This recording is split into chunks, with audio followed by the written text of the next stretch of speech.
हाय मित्रांनो, मी चेतन टोपरे, राममेघेचा 2013 batch pass out. So basically आमची बॅच फर्स्ट बॅच होती.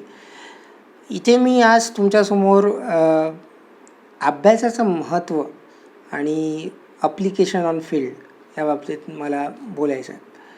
सो भरपूर लोक तुम्हाला बहुतेक हे म्हणत असतील की आपण जे पण वाचतो, शिकतो ते काही फील्डमध्ये कामात येत नाही. ॲटलिस्ट मी तरी ऐकलं आहे भरपूर लोकांकडनं. पण माझा पर्सनल व्ह्यू त्या बाबतीत असा आहे की हे चुकीचं आहे.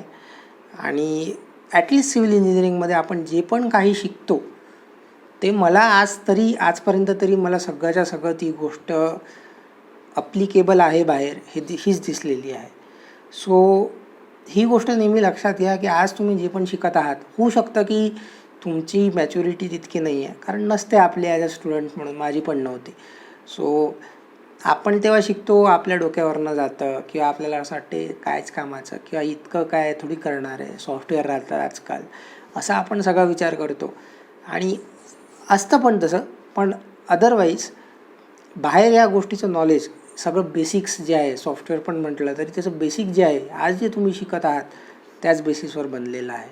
ओके, सो जे पण तुम्ही अभ्यास करताय, जसं सर्विंग म्हणा, थेडोलाईट सेट करणे, थेडोलाईटचं वर्किंग प्रिन्सिपल, त्या बेसिसवरच मग पुढे टोटल स्टेशनचं जनरेशन वाढलेली आहे. सो लेटेस्ट गोष्टी असू शकतात, पण जर थेडोलाईटच नसता, डम्पी लेवलच नसतं, तर मग टोटल स्टेशन कुठनं आलं असतं, राईट? सेम गोष्ट बाकी पण फील्ड्समधले आहेत. मला आठवतं आज पण वैभव धावडे सरांचे लेक्चर्स जे त्यांनी आम्हाला फिल्ट्रेशन शिकवलेलं एन्व्हायरमेंटल इंजिनिअरिंगमध्ये, तेव्हा काही लक्ष नव्हतं दिलेलं मी. पण आज जेव्हा मी स्वतः एमटेक केल्यानंतर फील्डमध्ये काम करतो आहे ॲज अ डिझायनर, तर मला आठवतात त्या गोष्टी की त्यांनी ज्या शिकवल्या होत्या. कुठेतरी डोक्यात येतं की हो, हे आपण शिकलो होतो. आता तीच गोष्ट इथे येते. सो ही गोष्ट नेहमी लक्षात घ्या की तुम्ही जे पण शिकत आहात त्याचं अप्लिकेशन बाहेर आहे. जर तुम्हाला नाही समजत असेल याचं अप्लिकेशन कुठे आहे आणि व्हिज्युअलाइज नसेल करता येत, तर तुम्ही इंटरनेटवर बघा, तुम्ही सरांना विचारा, ठीक आहे? आणि पण तुम्ही नेहमी लक्षात घ्या की याचं अप्लिकेशन काय आहे. तुमचं नॉलेज, तुमचं लर्निंग जे आहे हे अप्लिकेशन बेस्ड असायला पाहिजे. तुम्ही हे नका विचार करू की तुम्ही स्टुडंट्स आहात. तुम्ही विचार करा की तुम्ही आज इंजिनियर आहात आणि तुम्ही एक तुमची कंपनी उघडलेली आहे. अँड नाव यू थिंक की तुम्हाला जर एखादं बिल्डिंग बांधायचा प्रोजेक्ट दिला, तुम्हाला कसं येणार करता?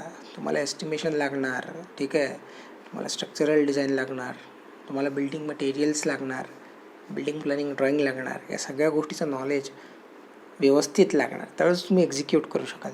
So think like a engineer, don't think like a student. Okay, if you are thinking that you are having your own company and now you have to do the project, then definitely your thinking will go towards the application level, and then you try to learn the thing.